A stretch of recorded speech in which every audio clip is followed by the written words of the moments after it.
YouTube afterwards, but Okay. it's easier to record. All right, here we go.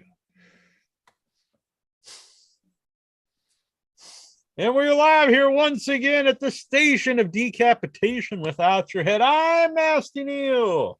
That would make me terrible, Troy. And I'm Justin Beheading. Ah, Excellent. and a shout out to the treacherous one out there. Treacherous Trista cannot be here, but she's got cool stuff going on, and she will be back soon. But we always miss her here. Yep, always do. Indeed, But indeed. yeah, She so is missed. slasher month here. Guest wise, I've been booking modern slashers from modern films, but this list made us some modern ones. But we're going our favorite slashers of all time, which I assume probably won't have a lot of modern ones, but who knows? Maybe I'll be surprised. Mine are all modern. Really? No, I lied to you on that. Yeah, I might have one or two. All right. Well, normally we'd start with Trista, but who's going to start today with the 13? I will start with the youngest man. No. Alrighty, so my number 13 is one that is very near and dear to my heart that I knew I could not exclude from this list. The original 1981 Halloween 2. And I mean, this movie especially holds a special place in my heart because it's the first in the Halloween franchise that I saw from beginning to end. Even before the first one, I saw it on the Sci-Fi Channel on a double feature with Halloween 3, and yeah, so no, it's had a special place in my heart ever since. It's part of the lineup for Halloween for me. I can't go on Halloween without watching the first two and maybe part 4. So yeah, no, Halloween 2, my number 13. And it of the first two movies, it is the most slasher like. Oh, yeah, Very definitely. true. The film really than the original Halloween. I saw we weren't supposed to say at the time. It was the all night at Coolidge Corner, Coolidge after midnight. They do a 12-hour horror marathon from midnight till noon, and so they showed Halloween, and for some reason, or I forget, maybe it was Halloween too, but they weren't legally allowed to advertise that they also had the 35 millimeter print of the original Halloween, or vice versa. Kidding. So like they were like, everyone, don't tell everybody, but we're going to show this. So I think keep that one on the down low. I think it was Halloween 2, and then they showed Halloween, which was kind of odd when you're sitting there watching them, but it was cool. It was kind of cool. It's in flashback form. Exactly. All right. So we're going to go in order of age. Yes, you may go next. My 13, I had a rough time narrowing this down because also sometimes I think you can argue what is a slasher too. It was I kind of cheated last week when we had Jill Six on because I don't really consider her film a slasher movie, but I wanted to get her on the show. But anyway, my number 13 is The Fun House, which is a movie. Love that movie. That I grew up loving. One of the for some reason they used to show it a lot on, I don't know if it was on basic cable or some channel we had, they would show this movie a lot. And so I saw it many times. And there's just something, but the mask is very creepy. I think End Zone 2 probably inspired the mask, but Funhouse, I just think it's a fun, creepy movie. You actually feel bad for the killer. Oh yeah, and when he has like his Frankenstein monster mask over his it's a mask on top of a mask. Yeah, and you see more of the unmasked guy, where sometimes it's a very quick scene when the creepy dude gets the mask ripped off, and you might see him for an instant, but you see the guy in the Funhouse a little bit. And he's got a great like makeup. His evil face is really almost like nice. His head like split. Yeah. I love me some Funhouse. Not to mention Toby Hooper, it's can't go wrong there either. Yep. Yeah, and a great setting, in a Funhouse. I have a cool patch. I need to put it on something. I have a lot of cool patches I collected, but they're currently not on anything. I think I'm gonna patch up a new denim jacket. Do it. Get like a different color, and then you can kind of differentiate between them. Yeah, that's a good idea. I like it. Your number 13. My number 13, I went back and forth with 3 movies. And at any given time during today, they were all my number 13. The ones that didn't make it were Nightmare on Elm Street and Red Dragon, Really? which were almost my 13. But they were beaten out by a movie that I know gets a lot of hate from certain people, but I loved it when I saw it, and I still really enjoy it, is Rob Zombie's Halloween. Oh, really? Yeah, my favorite original series of Halloweens. Just great kills, very brutal movie. I like all the cameos in it. I really like everything about the movie. That's cool. I like it when people stand up for the stuff they like, if it's out of the norm. That's good. I don't think that would make a lot of people's list, but I'm glad that you make it. It does have very brutal kills. Yeah. Yep. All right. Number 12. So my number 12 is one of several movies that basically gave birth to the slasher genre, set the template for it. It dips into, it is an Italian giallo, and it's Blood and Black Lace. Mario Bava's Blood and Black Lace. I have to admit, I have not seen Blood and Black Lace. Ooh. I'm going to write this down.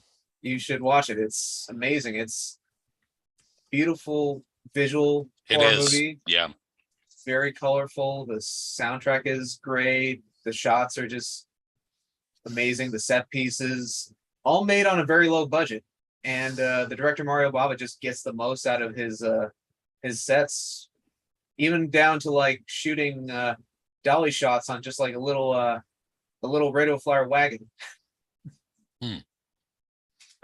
I need to see this. It's very cool. It's another one out of the box for me anyway. But no, I like this number 12.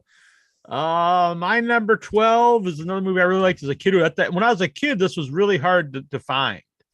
And I remember we had a bootleg copy of it. It was just like in a brown box. And I think now you can buy it. And I even have a shirt, which I never thought as a kid this movie would ever become a shirt. But that is The Burning, which is very much like the Friday the 13th films. Really, it's like a dark slasher. I love the setup of the slasher himself, and great special effects by Tom Savini. So Burning. That's classic. Dig it. Yeah. Got hedge clippers. That's what that was. If people wonder what the hell I was doing, it was air hedge clippers. People do air guitar. I do air hedge clippers. I like it. That could take off, I think. Right. Screening in the chat. I love the Burning poster. Yeah, I agree. A great poster. That is a sweet poster. And fun fact, that was an early one for Miramax, actually, for the Weinsteins. Oh. Or maybe not so fun fact now that I think about it.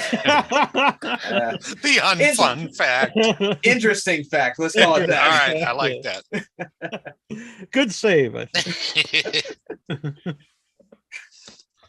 All right. My number 12. It started off higher on my list, and then as I whittled down, it kind of went down a little bit, but it doesn't mean that I still don't love the movie. And it's Manhunter, which I think is just such a great movie. Like, it is a great movie. Yeah, I as much as I love Red Dragon, there's still something about Manhunter that just kind of pulls me back. Just how the cast is so good, and yeah, I love that movie. In my mind, I wouldn't necessarily put it in a slasher film, but it makes sense that it is.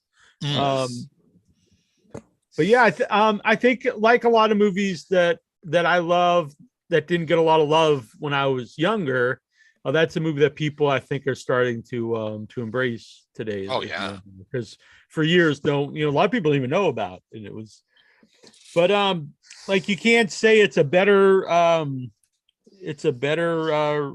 version or whatever, but it's equally as good as all. But I do think it's the best version of the villain. Not Hannibal. Hannibal's great in all of them, but Dollarhide Dollarhide. I think it's the best Dollarhide. Yeah, he's so good in that. Yeah. Can't go wrong with Tom Noonan. And not to take anything away from Fiennes, because I thought he was great. Yeah. But yeah. Yeah. And cheap And then you plug. got William Peterson, who like walks. He has the most dainty walk of any Really? man I've ever seen. Should have been a drag queen. He's got such a dainty walk. But yeah, Dollarhide Lad's a lot of you feel bad for him in the movie, a lot of sympathy.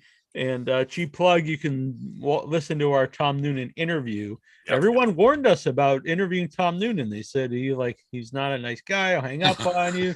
And the first couple minutes were pretty rough, but then he seemed to like us right away and did a pretty long interview. So check that out.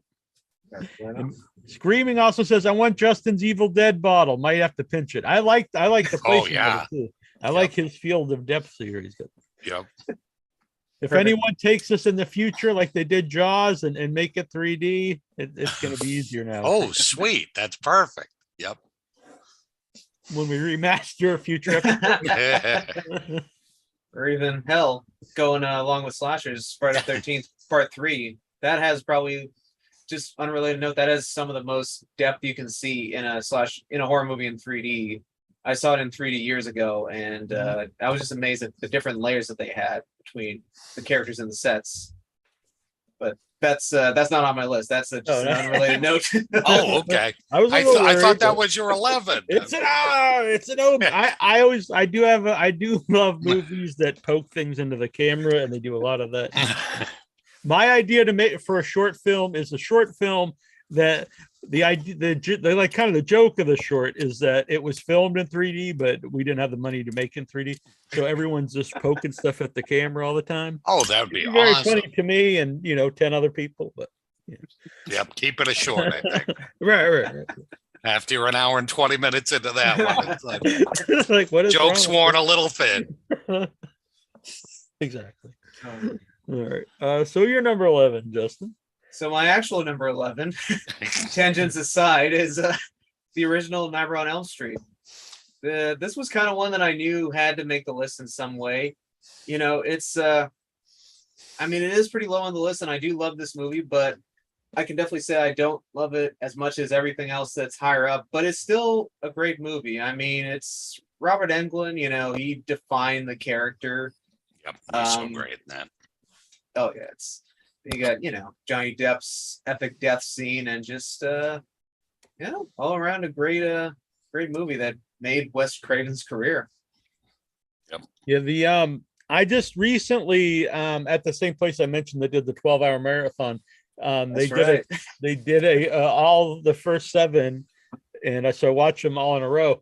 And watching them all in a row, it really made me think A Nightmare on Elm Street has, if we'd ever do best kills, which would be a good 13, it has one of the best kills ever. The first kill in that, because it's super gory and it's so weird, and especially the first time you see it, where she's getting spun all around the room and getting ripped apart. Like it's a really brutal kill. Actually, a lot of crazy kills in that, like the Depp one, when just you got this blood like tsunami coming out. Yeah, it was odd watching them in a row because it's the most brutal of all the movies, of all of them. Even you would think as they go on, they get even worse. But they get more elaborate, but a lot of them are more fun and jokey. Oh, wow. And the second movie, I like the second movie. The kills in it are kind of lame. Like he just scratches the dude's back, the coach's back, and he just dies. I'm like, not very exciting. The MPAA was coming down hard on those movies. Possibly. That's probably the real reason. So my number 11 is my first, maybe my only, I don't know, sequel on here, and that is A Nightmare on Elm Street 3: Dream Warriors. Ooh, nice. Very good choice. Over the years, I knew everyone really loved this, but over the years I've grown to like it even more watching it again. And I think what appeals to a lot of people is a lot of times in the slashers, you just watch them wanting to see the people get killed. You don't really care about most of the people in it. But Dream Warriors, you actually, they set up all the kids as people that you're rooting for and you want to see do well. Yeah, they flesh them out really well in that one. Yeah, so when they do die, it means something. And they balance it very well for a Freddy movie with you're caring for the characters and also the kills are fun. So it's a good balance. It's not just, I just want to see the kills. And And also like that they all work together, which you don't see too often in a movie. They're all It's working true. together to try to beat Freddy. And also a lot of stuff about mental health before, like that was something really talked about. So Nightmare on Elm Street 3 Dream Wars, really, really well thought out movie. A lot of cool kills. So it's number 11, maybe even higher if I think about it. I don't know. Maybe I gotta go back and rewatch it. I haven't seen that one in a number of years. Same. Yeah. But I The remember only thing is that the main doctor guy, he seems like he's like the budget Bill Maher. Oh I no. watch it. I just think, did they try to cast Bill Maher? He reminds me very much of Bill Maher. Bill And that's Maher's not kind of necessarily a great budget thing. himself, so Yeah, that's it's not like good. a great Yeah. compliment, but yeah. But besides that, I really like the movie. So now Number 11 11. for Troy, and then we'll get to the top 10. All right. My number 11 took me a while, but this is a movie that when I first saw it at the drive-in, I was probably 12, 13 years old, and the main character in it just blew my mind. There was just something so weird and creepy about the guy. And you had told me earlier this was about the movie and not about the slashers themselves, but this one may be more about the slasher than the movie, because when I rewatched it, I don't think it's a great movie, but Nicholas Worth is fantastic in it. And it's Don't Answer the Phone from 1980. Oh, interesting. And like, if you go back and watch the movie, just check him out. He's just so awesome in the flick. And most of the other things I've seen him in, he's just kind of a throwaway guy, but he's just so fabulous in this movie. This is a movie I saw, but I don't have a lot of memory of. It's been many, many years, so that's something I'd like to go back to. Yeah, it's a pretty brutal one. Like he's an old like Vietnam War vet, and he's got some issues. And just a real multi-layered performance by him. This is off topic, but in the chat, screening says on the 3D thing, did any of you see Piranha 3D in 3D? Yes. I am a big fan of the huge fan. Yeah. They lose a lot if you watch them on TV and not in 3D, but in 3D they're very over the top, not necessarily a good movie, but they're very enjoyable. Yeah, definitely worth watching. When you see bitten off penis in 3D, there's something to be said for it, Exactly. That's a good motto. It should be on the poster. that's Now we're into the top 10. Well, speaking of that was the segue for this one. My number 10 is Sleepaway Camp. Nice. That's perfect. Yeah. Yep. It incidentally works itself out. This was I have a special story with this one because this was a movie that I first saw. I saw it in the last decade, but it was through Shout Factory, through their Shout Factory TV, where they had a brief thing where they basically took a few horror films that they owned or licensed and uploaded the VHS rips of those movies online, and they did it classic VHS style. They start with the blue screen with the playhead and everything, the tracking. Nice. And that was how I first saw Sleepaway Camp, was through that, and it was a pretty neat experience. Oh, and not to mention that it plays through a graphic on a CRT TV. So that was a pretty fun way to see it. And then I showed it to a buddy of mine years later. I rewatched it when I was working on my own slasher film, I Laugh on the Outside.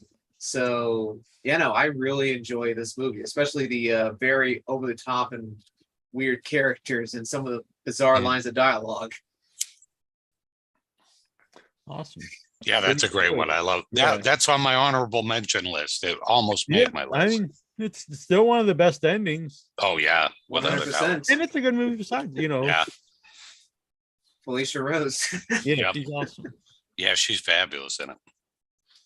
The most recent sequel is actually a good movie too. I think it's called Return to Sleepaway Camp. Yeah. Oh, okay. It's surprisingly good. It's like the fourth one in the series. And you Yeah, know, I've seen the second and the third, but I've never seen that one. yeah, no, it's good. All right. Number 10 for me, and I was gonna try to make up a lie here, but I'm just gonna be honest. I'm totally cheating for my number 10 because I made it a tie. And so it's Friday the 13th, part 4 and part 2. Oh, It's my 2 favorite Friday the 13th films. I think part 2, maybe it's blasphemy, but it's all, I realize it is not necessarily original, the sack over the face, but with the one eye poking out. But I do think it's creepier. I do like it. It's true. yeah. I also think that it's the creepiest thing in all the Friday the 13th films is his shrine to his dead mom. Yeah, that's pretty intense. Yeah, Yep. with her her sweater, her severed head. Yep. I also, people who argue and tell me that Jason's always undead, I say, well, an undead guy doesn't build a shrine, so I think he's alive at this point. But Or grow to like 30 or 40 years. exactly, he couldn't die as a little kid, and then all of a sudden his zombie is a man. That doesn't make a lot of sense. But nonetheless, so I love part 2, and I think part 4 is really the best Friday the 13th film as a film. I think it's a really good movie. And I've always liked that all of them to a certain extent tell a long story, but I like that the first 4 you can watch. From 1 to 2, you might take a little bit of a leap of like, you know, how now he's grown, but I don't think necessarily. It's just like it was a legend that he died, but he really didn't. But you can watch the first 4 in a row. They always start where the previous one ended, and I like that about them. And so I like all of them really as one long movie, but 2 and 4 for me are my favorite. And I think 4 is actually the best of all the whole series. And when you think about it, you're not the only one that considers them the best, because Michael Bay thought so when he remade Friday the 13th and basically combined the first 4 movies into one movie. Right. Yeah, exactly. Like the first almost 3 movies are about the first 5 minutes. No. Or at least till he gets a man. That's true. They cram them in there. They're like, all right. Like everybody knows the story going in. Forget that. Yeah, I got to they said sack Jason. Neal, I'm so disappointed. I stand by sack. Oh, Jason. I love just think about wearing like a burlap sack. Mask, but yeah. No, yeah, it's cool. I like it. I know they did it in other. Be an uncomfortable mask too. Yes. You know, just running around with a burlap sack on your head. Yeah, and just the one eye's poking out. Ah, That's creepy about that. That's not good. All right, my number 10 is a remake, which is odd too. Actually, there's 2 remakes on my list. So, and it's Maniac from 2012 with Elijah Wood, which I just think is a fabulous movie. Yeah, that's on my honorable mentions, the remake, because I think it's one of the best remakes. I just think like he does such a, different interpretation, and like, you got this kind of sweet, lovable, innocent looking guy who's all fucked up, and makes him real spooky. I think Elijah's just always so good and stuff. Yeah, I really like Elijah Wood. Anytime he's in something, even if I don't like it, I know it's going to be interesting because he only takes like interesting roles, I think. And I always respect that he is like an A-list actor. He's in, these big movies, but I assume he really likes a lot of these weird movies because that's what he does a lot of, and he produces stuff like The Greasy Strangler. I like that. Mandy as well. Was that? Oh yeah. He produced Mandy. Yeah, exactly. Yeah. And so, but about Maniac, when I first heard that he was going to play it, I was like, oh, this is going to be really bad. But what they did is what you should do, I think, in my opinion, when you remake something, you got to do something different. Otherwise, you're just just reenacting what was already made. And they took that in mind, that Elijah Wood obviously looks completely different than the original Maniac. You wouldn't see those 2 guys together and getting confused. So, they had to write the character for that role. And they did something interesting too, where it's all shot in point of view. And there is like that one of my favorite scenes, probably my favorite scene, that is when they recreate the original Maniac poster, which I think is the greatest horror poster. It's a reflection of Elijah Wood, and he's got the head on his side, and you just see him from the bulge and everything. It's great. Yep. Very good choice. Very good choice. All right, number 9. Number 9. So my number 9 is interestingly enough, the original Maniac. Nice. I mean, you can't, for me, I still haven't seen the remake. I do need to see it at some point because I've I heard think good it'll- things. Sorry if I spoiled anything for you here. Oh no, it's all good. I've heard different things about it, so I know a lot before going into it, unfortunately. But no, the original, I love the Tom Savini effects, especially the head explosion. Yeah, and that the was so good. epic finale. You know, Yeah. I love the character study behind it. I love Caroline Monroe in it. You know, it's probably the oddest couple you can see, but I mean, they for the most part make it work in this movie. And I mean, one other interesting thing, if I may show this off, there's a company, Ibon Press, that does adaptations of cult horror movies, and so in comic book form. And so one of the ones they did in a 3-book series was Maniac. Ooh, Yeah, that's awesome. very Definitely. nice. Even the original poster one. Yeah, that's the best. And the second issue even incorporates Lucio Fulci's The New York Ripper, Oh, sweet. Oh, which they've adapted into a comic book as well. And they made their own comic book sequel to their Maniac book. So, you know, it's a comic book company that I recommend, Ibon Press. Yeah. I'll have to check unofficial- those out. Unofficial They did plug. the Fulci zombie one too, I think, right? Oh, that's the same company? Oh, okay, That great. is. They also did all 3 of the Gates of Hell trilogy Mhm. movies. So, you know, they do some great work, and Maniac is a fantastic movie. Yeah, Yep. it may be higher on my list here. Could be on mine as well.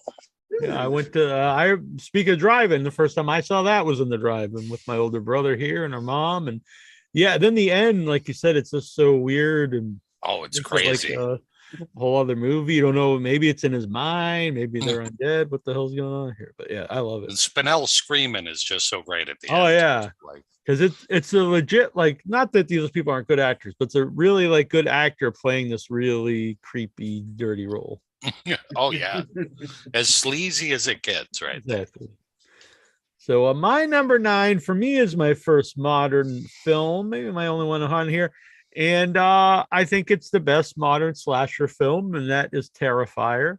I think Terrifier to me is I an made 80s, my number 9 as well.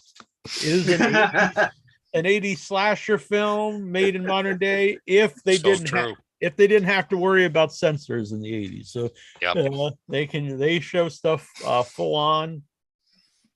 Some And really top-notch heinous murder. special effects too, like in Yes. that. Yeah, of course, everyone knows this woman getting sawed in half. Some of my friends are not into Terrifier. I understand that it's not a movie for everybody, but I really like it. I missed Terrifier 2 that premiered at Fright Fest because it's hard to see everything that's playing. But it is cool. Amen to Terrifier that. 2 is getting a theatrical release. It's I think a Fathom Events. I may be wrong about the Fathom Events, but it's it's AMC Thrills and Oh, Chills. it is. Oh, okay. Yeah, so it's not. It's playing, I think, just a few days, but so check when that's playing. It's early October. AMC. I still need to see Terrifier, honestly. Oh, really? Yeah, I loved it too. Like Art the Clown, one of the best like Yeah. characters. Yeah. Yeah. Trista likes it too. So you'll probably like it. It's very bloody. Yeah, it's Not way over the necessarily- top bloody. No real message of any kind. No, just that Art the Clown's not a nice guy. Right. That's what we learned in this movie. Yeah. All right. You're number 9, Troy. Terrifier. That was Oh, yeah, that was my number 9 as well. Very good. All right. Now we get into the top 8. The grade 8. The Hateful Eight. Oh, all right. That could be true. So my number 8 is the Spanish horror film Pieces. Oh, I love that movie. That's Yeah. on my honorable mention. I'm a big fan too. It's so much fun. It's just like the fact the way it opens with the little kid axing his mom to death in the head, is just beautiful. Like I knew I was gonna love the movie when I saw that, and I mean, the kills from there are just phenomenal, you know. And you got the twist at the end is also great, and it's just completely insane. Oh yeah, I love the reveal though in that one. It's really fun. Oh Yeah, no, that was. I love watching, you know, the Joe Bob hosting pieces, and I don't think I've seen that one. I'll have to check that one out. and then the someone had sent me the like the box set they put out. I'm not sure if it was Arrow or I forget who it was. One of the groups put it out, and it came with a little puzzle piece, which was cool. Oh, that's probably Grindhouse releasing because I have. Oh, is it? Yeah. Nice. Yeah, that's a great choice. So like I said, I had it in my big list, and I was narrowing it down. What do I put? But it's a really cool movie, very fun. Oh yeah. Most definitely. All right, my number 8. I couldn't even include. I mentioned the remake, but number 8 is the well, not even I guess it's not a remake, the new one. It's a sequel. But my number 8 is original Candyman. Nice. I do think it has some flaws in it, but I think it's the atmosphere is great. Tony Todd's amazing in it. I listened to the story for the first time recently, the audiobook, and I do actually think the movie version is better than the audiobook. I don't want any Clive Barker fans to attack me, but it's a very short story and there's not a lot to it, and so they really, you know, expanded into its own world. And a lot of, you know, rich backstory to Candyman in this. So it's a great movie. And the newest one I think is awesome as well. Yeah, the new one made my honorable mention. Very good. That was number 8? Yeah. Yes, sir. My number 8 has been mentioned. It is Funhouse. Oh, nice. I don't really have too much more to add to it. I'll always remember that when we saw it at the drive-in, and our friend Mark, he named that character Awesomely Gruesome, the monster guy in it. I want to say he's Gunther, but I don't think that's right.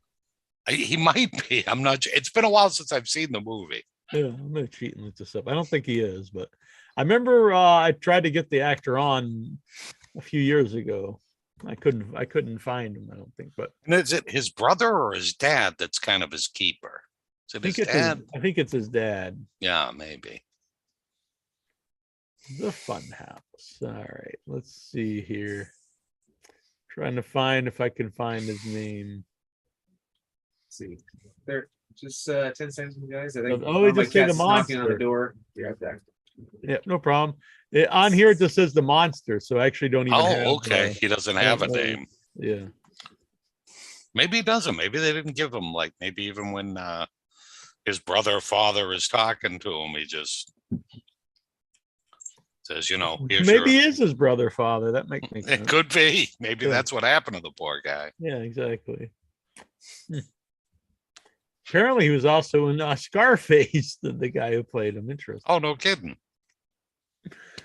All right, we've got a Without Your Head wouldn't be Without Your Head without a kitty appearance. Oh yeah, that's true. Yeah, from Sandy. I figured one of the kittens would come down and see me, but they haven't. Yeah, I could hear her just ever so faintly through my headphones. I'm like, my kitty senses are tingling. Very good. I'm glad she's here. Or he. I don't know. She is too. Yeah. She looks very content. All right, Troy. Did you? Oh yeah, 8 was your first one. With Justin's number 7. Lucky number 7. Takes all kinds of critters to make Farmer Vincent's fritters. Motel Hell, as pictured in Neal's background. Yeah, no, yes. This is done by Annabelle Lecter. She gave that to me for my birthday one year. Oh, nice. I love that. I don't want to drop everything. But this is a movie I first saw it one year on Halloween night. Just found it on Amazon Prime, and I decided it was time to finally check it out. And I had a blast with it. I loved it. It's a fantastic I movie. absolutely love it too. And for some reason, I didn't even think of it for slasher night.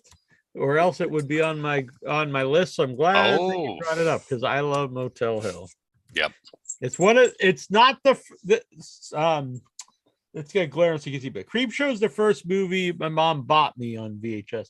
But the first movie I wanted rented when we first got a VCR, and we used to have to go to Hyannis to rent movies at Curtis Mathis, and I wanted Motel Hell because I saw the picture in Troy's Monster magazine. I was like, I want see this movie with a pig. I thought he was a pig man. I didn't realize it was a pig. That would have been even cooler, I think. That would be great. And I was like, I got to see this movie.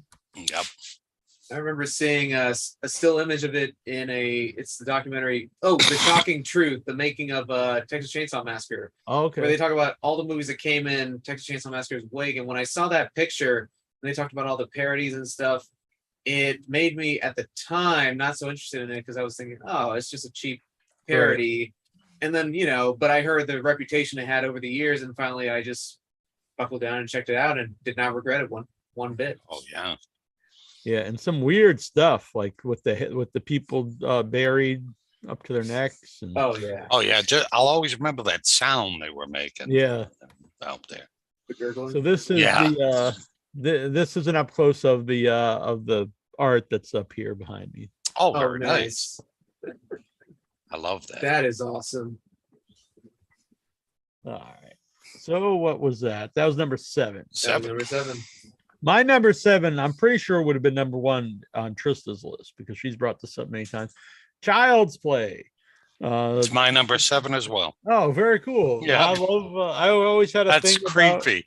Evil dolls and dolls and toys always kind of freaked me out. I think because I had a lot of toys as a kid, and like you look at their eyes, are they watching me? But so Child's Play, just it's fun. Great performance by Brad Dourif, even if it's mostly voice. His voice is so iconic in that. Just so great. Great practical effects. It's just a good movie. Child's Play. I agree. That was my parents' first movie that they went to see. Oh, really? No kidding. Yeah, it was their first date. Oh, very nice. Cool. That's very fitting, I think. Yeah. With the beheadings, they met over Child's Play. So your 7, Troy, is awesome. That's so perfect. I don't really have anything to add. It was just just everybody's really good in the movie, and Dorif's king in it. But who's the detective in it? From Fright Night. And, Chris Sarandon. Sarandon, yep. And he's really good in it too. Mm-hmm. Parker Peters in the chat. Do you know the Spanish movie Quien Puede Matar a un Niño? Oh, Who Could Kill a Child? Yeah. That movie's great. Yeah, I don't. He says it's similar to Children of the Corn. But it was made before. All right, I'll have to check it out. Yeah, it's a pretty brutal movie, but it's great. Check this out. That's a good suggestion. Thank you. I've not heard of it. All right. The top 6. Top 6. The 666 here. That's it. So my number 6 is one we talked about 2 years ago. I can't believe it's already been that long. When I did my first list with you guys for Christmas, and it's 2 years ago. I can't believe that either. I know, right? Time flew. Yeah. Or time froze in the case of the pandemic, I guess. Right. Yeah. But it's Silent Night, Deadly Night. Wise choice, because it's also number 6 on my list. Oh. Now we're syncing up again. I know. Yeah. Can't be outdone. We all have to have that. It happened last time with Malignant, I believe, with you and I at number 5. Yeah. But yeah, Silent Night, Deadly Night. So great movie. Mm-hmm. Also another great poster. If we ever did a poster, it's probably up there for me with Maniac. I just have a thing for Christmas horror movies. I think I enjoy almost all of them, even the bad ones. But I think Silent Night, Deadly Night's a genuinely good movie. Great kills, a great character. They have a good backstory why he's doing what he's doing. Yep. And you got a kind of a mean nun, which is always good in movies. The That's always a 80s. plus. Yeah. It's also got a great 80s montage too. Oh yeah. Not enough montages anymore. Yeah, but I just love when Billy straightens the book on the shelf and then it cuts to the close up of his manager just nodding in approval. Right. Yeah, that's great a great film. movie. Yep. My 6 is also Silent Night, Deadly Night. It'd be where Troy's is too. It made my list, but well, my honorable mention list, but my number 6 though has already been mentioned. That would have been a great thing though. Yeah. I can lie and say that no, I don't have the Joe Spinell Maniac on mine, but I have the 1980 Maniac at number 6. Oh, very good. So you have double Maniac on the list. Yeah, yep. So that one make everybody's list, I believe. Yeah, I haven't even mentioned because it's. Okay, all right. Yeah. Then forget I said that. Number 5. Oh, let's see. So my number 5. Surprisingly enough, it can be debated whether or not it is a true slasher movie, just because it came out before the slasher movie was even really defined. Came out before Halloween and all those, but I consider it because it does have just enough of a body count to count. It's the original Texas Chainsaw Massacre. Excellent. It was also on my list. I consider it a slasher, even though, like you said, maybe not a lot of kills, but yeah, I have it on my list. Say what you want to say about it. It's definitely a low amount of chainsaw kills, but I mean, it was made in the days when they would put out a very extreme and crazy title to get ticket sales in, especially at the drive-ins. And so, I mean, it worked. It led to an iconic movie. So yeah, and they get a lot out of all the kills. And I think the scariest part is not even the kill, it's Marilyn Burns' performance. Oh, in that last half. Yeah, she really sells, everything that's going on, and kind of the descendant to madness, and there's just something about the movie that's so dirty and grimy, and it looks like maybe something somebody found and you shouldn't be watching. And I bring this up a lot, but I saw it the same theater once in a bad 35 millimeter print, and then the same theater I saw it again later, a restored version, and the bad 35 millimeter print made the movie way better. It's not a movie that looks better restored. I agree, because I've seen it twice on film. Once at both at theaters in LA, the Aero Theater in Santa Monica, my first time seeing it in theaters, and it was a slightly blue tinted print, very slight, very beat up. And then I saw it again at the New Bev on a double feature with a movie that it was my first time seeing it. I did not love it, Eaten Alive. Yeah, I'm not a fan, I have to say. Yeah, there's a lot of screaming in the movie. Yep. But I do like Robert Englund in it. So. He's good in it. Yeah. But I will say it was fascinating to see the much better condition print of Texas Chainsaw Massacre, and then the Eaten Alive print being very all over the place, between pristine colors to the next shot would be flat out red, and then one whole reel would be red. It was interesting. Yeah.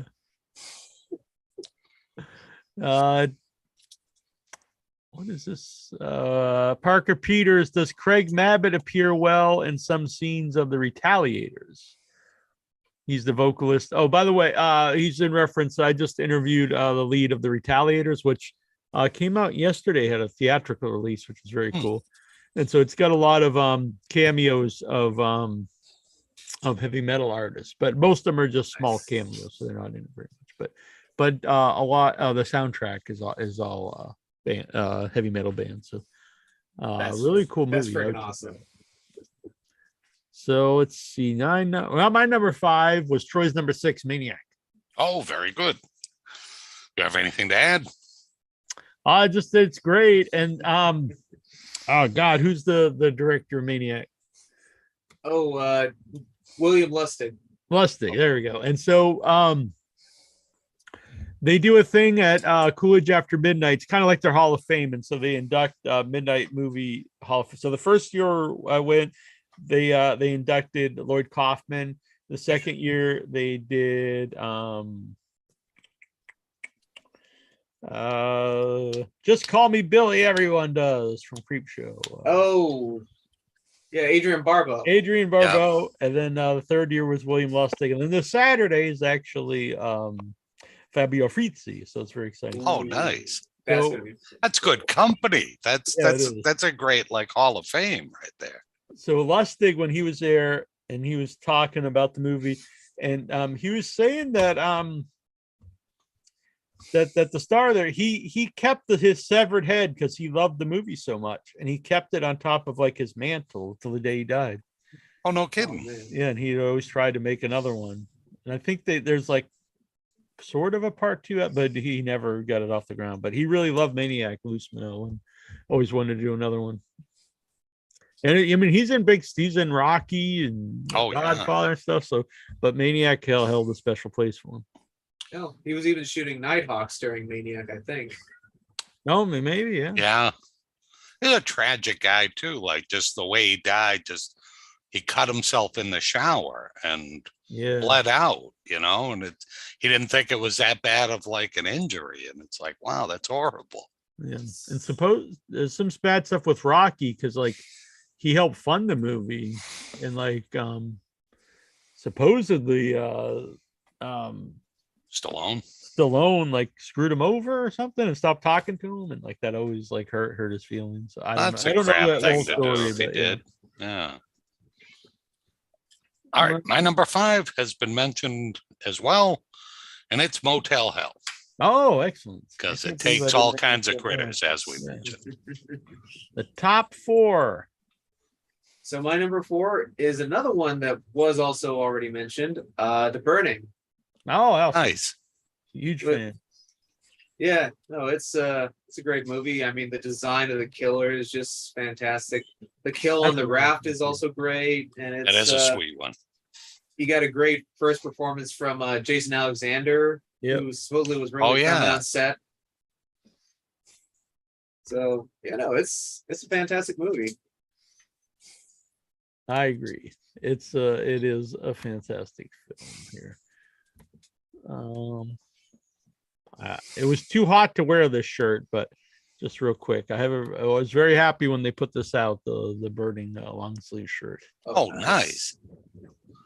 Yep, that's a great one. That's by Paul Bearer Press. And they used that for a while on their website. So I was like a t-shirt model for nice. I was very excited. My number 4. I see the figure here right next to Justin.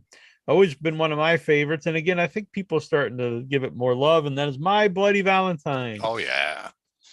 Another movie that they showed all the time on, I don't think it was Channel 38 where we are, either Channel 38 or 56, which, funny enough, reading a lot of King novels lately, listening to audiobooks, he mentions Channel 56 a lot. That he does. You're right. You're right. It's always cool. There's a lot of local ads too. Yeah. Like the 1-800-54 Giant and things right. Yeah. And so My Bloody Valentine, great looking killer. The gas mask is creepy. Yep. One of my favorite theme songs for any horror movie is the end. That's like this kind of folk song, and it tells the story. I think that's just absolutely tremendous. Great kills, especially if you see the uncut version, where they show a little bit more of the kills, and all the kills are very creepy. And something I always liked about it is everyone in it is very normal looking. There's not like they're not like supermodel looking people like in some slashers. Very grungy too, for sure. Oh, yeah. Very, very realistic, and a great setting using the real mine is awesome. So yeah, I think that one's the most underrated slasher movie. I think so too. It's 100%. Just such a good flick. Yeah, because all the other ones like that are good. I think they got all these sequels and people talked about them, but some of them that aren't even that good. Yeah. I'm very bad with names tonight. My Bloody Valentine director. George Mahaka. Oh, yeah. So I always remember we had him on the show. This was in the early days. and we had him on the show for not St. Patrick's Day, for Valentine's Day. And I asked him what he thought about it had just come out. The movie hadn't come out, but it was in the news. It was like a bloody disgusting. One of these sites just posted that they were going to make a remake. And we broke the news to him. He had no idea that they were making his own movie. Oh my God, that's yeah. And he was going home in Canada through like 3 feet of snow falling. Yeah. And we were like, yeah, I guess we can't bitch about the, 4 inches of snow we had. Right. It's like, no, it's all perspective, like, yeah, you're right. Which I gotta say, in regards to the uncut version, if you don't have it, I recommend getting the Scream Factory Blu-ray of that, because if you've only had the Lionsgate Blu-ray or DVD, which all the footage is, of course, faded colors and everything, and beat up, they come from a beat up film print. The Scream Factory Blu-ray and DVD actually does an immaculate job with the remaster. Like, they actually restored the colors and did all this work to remove as much of the damage as possible so that it matches with the rest of the film, where all the theatrical footage was, of course, remastered, several times over. Right. But yeah, I saw it for the first time 2 years ago on Blu-ray, and I was blown away when I saw the footage. I'm like, wait, is that the same shot from the copy I watched last year? Yeah. What? Wow. I may have to look into that then. Yeah. I think the one that I saw, maybe it was from the other one, because you could definitely tell the difference. And I mentioned this to Justin, I think, before we went live, is this company, Stop the Killer. So the first one they did was Silent Night, Deadly Night. And I don't think it's that you had to like kind of pre-order it on their Kickstarter. And I think it comes out this Christmas. And then this one, I don't know if you still can donate, but you could just recently, and then it'll come out in February. I love how it's like Clue. It has the little metal pieces there. Yeah. That's great. I love that Killzone 4 is my birthday. Oh, really? Oh. Very cool. Yeah. So, it looks very fun. And they're made like old school board games. So, it's an 80s horror movie and an 80s board game. How can you go wrong? Yeah, that's sweet. That is pretty awesome. And I think that same company, I think it's a novelization of My Bloody Valentine. They're putting that up too. Weird. All right. So you're number 4, Troy.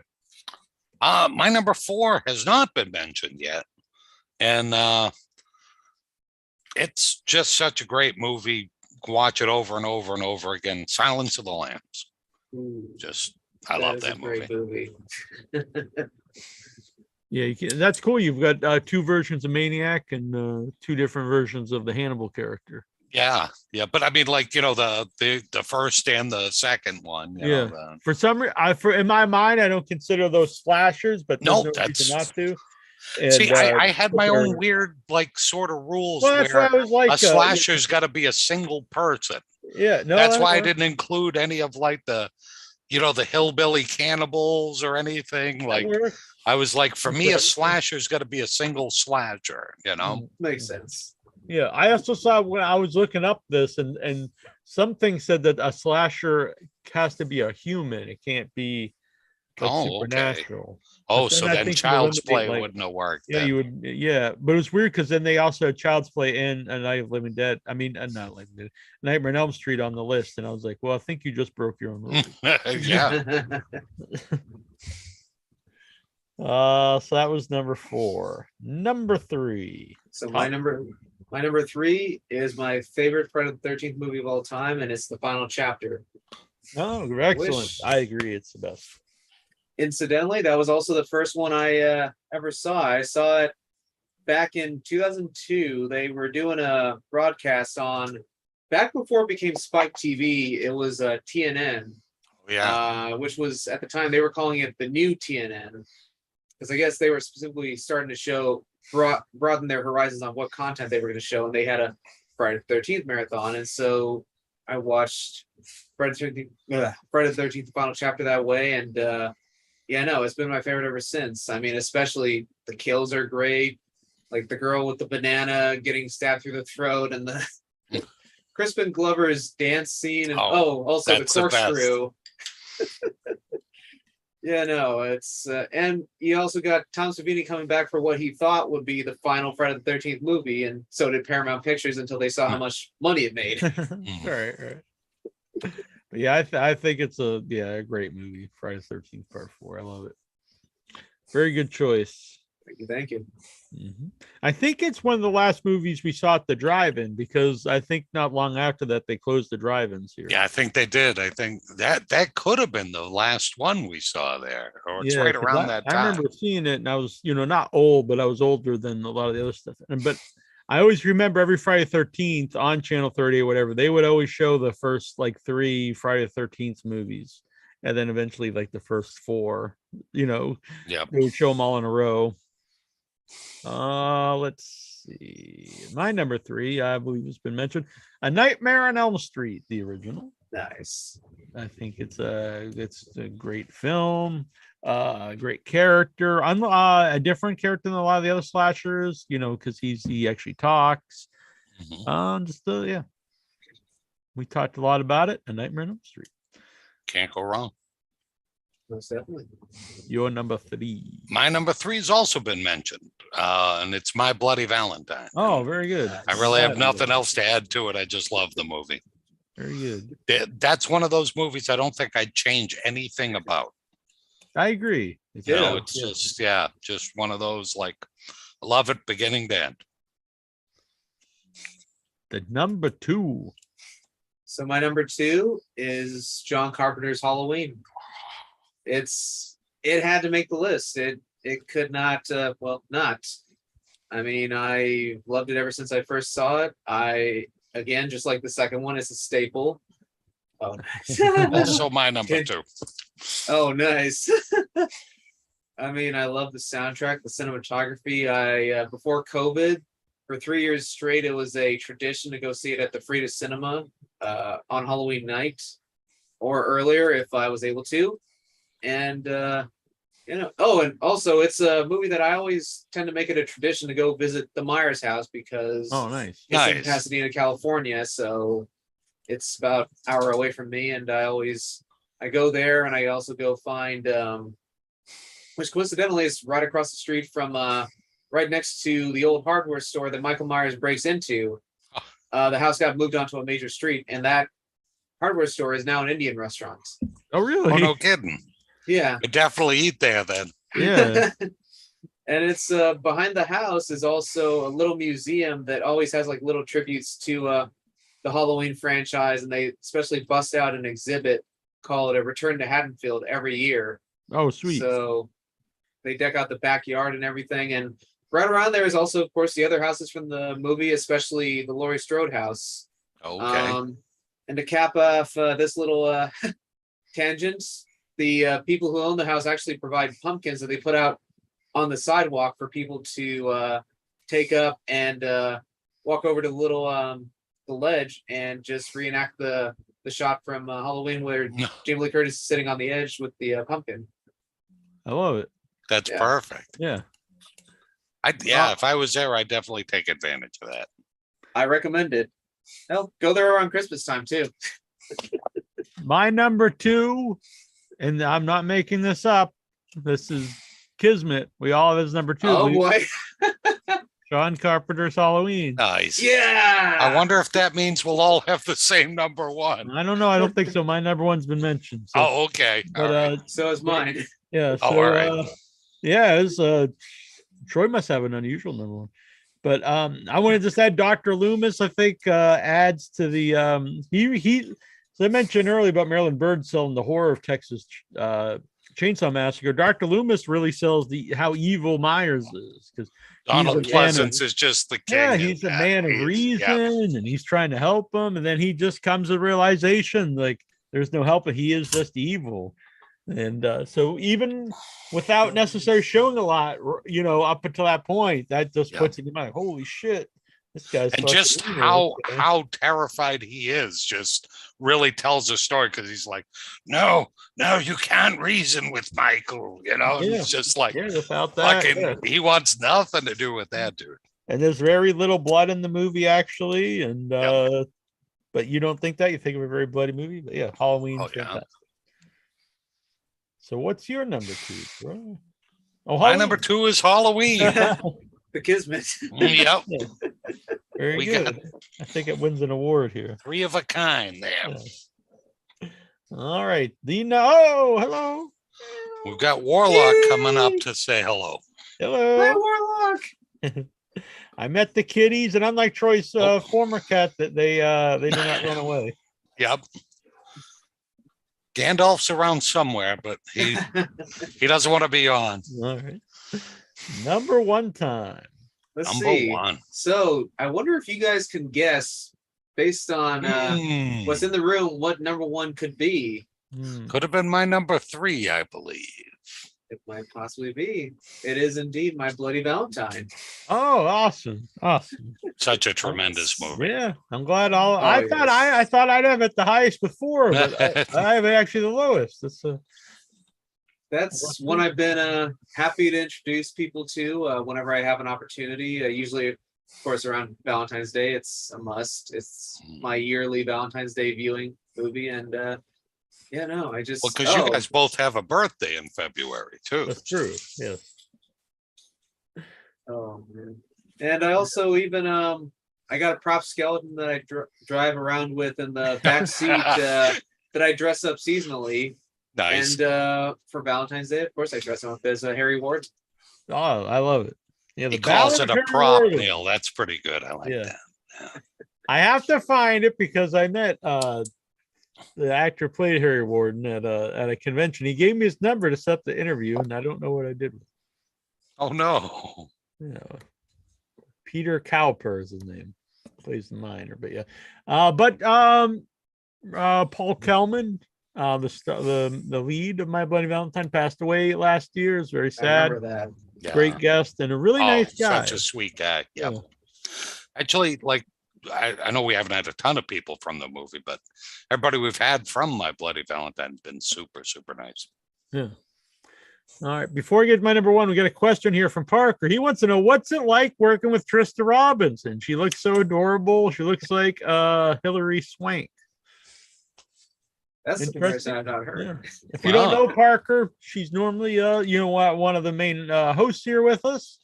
But she's making some stuff at the moment. But we're all big fans of Trista here. Oh, yeah. 100%. Trista's the best. Yeah. Fan of her work and as a person. Yep. Always happy to work with her whenever I do. Agreed. Those 2 people we don't have to separate the art and the artist, or There you her go, and yeah. Justin, Exactly. and Neal even, because No, you I know. don't know about that, but yeah. Well, I mean, you're a dirty, rotten bastard in real life. All right. My number 1, and Troy is a wonderful man as well. I like the braid here on the beard. All right. Yeah. It keeps twisting to strange ways, though. Yeah. By the way, tomorrow Put a wire in it. I've got my ticket. Tomorrow I'm going to. I got the 1:00 showing tomorrow in Boston for Pearl, so I'm looking forward. Oh, to nice. See, and they've already announced that they're doing a 3rd one. I like this idea that it's a slasher film and it's bouncing around all different eras. I have a little bit. I think it takes away from the character in X. She's always a killer, but I'm still gonna go in and watch it. I'm definitely going to watch it as well. Yeah. And then the 3rd one they announced takes place in the 80s. It's about the survivor of X. So it's very interesting. Number 1 for me is mentioned, and this is a movie I liked as a kid, but wasn't really like a huge fan. But I've grown to like it a lot more as I got older, and I just think it's one of the grittiest horror movies ever made. Mentioned a few times, Texas Chainsaw Massacre. I think it's a masterpiece. It's 100%. genuinely scary. As soon as it opens and you hear the sounds, and I love something that they miss in a lot of the sequels to Texas Chainsaw Massacre, especially the more modern ones, is the family dynamic. Oh, without Because a doubt. they really fixate on Leatherface, which Leatherface is cool, but he really can't exist without his family there. and he's not that interesting by himself. So you need, and I also think that there's layers. So you have the cook, who is a dark guy and crazy, but he can hide in real life. He can have a job. Oh yeah. Then you've got the hitchhiker who can get into the real world, but like everyone knows, like this guy's not right. Stay away from that dude. Yeah. But then you have Leatherface, who can't even like be seen. He's got to be hidden in the shadows because like he's just gonna scare everyone and kill everybody. And then the other two bully him. They kind of manipulate him to be the killer. And then you've got the craziness of the grandfather and the corpse of the grandmother. It's just a wild movie, and some of the best scenery ever in a film. Like the house just looks so great, all the bone furniture and stuff. So Texas Chainsaw Massacre. Best. Oh yeah, that's high praise. I like it. All right. My number one has not been mentioned, and I'm guessing when you talk slashers, there might be something to be said for body count. Okay. Where in this movie goes west or something. Yeah, it is. You got me on that one. Fievel Goes West. Doesn't actually have any killing in it, but I'm sorry.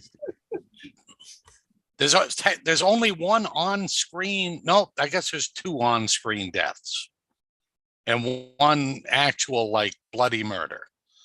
And it's the oldest of all the movies we've listed here. It's Psycho. I knew it. I knew it.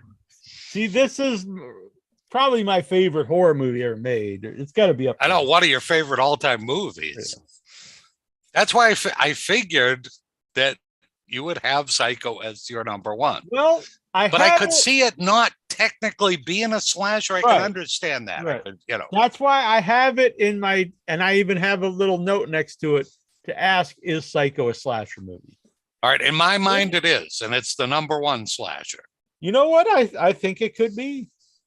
I agree. I'll give it a good choice. Yeah. And it's awesome.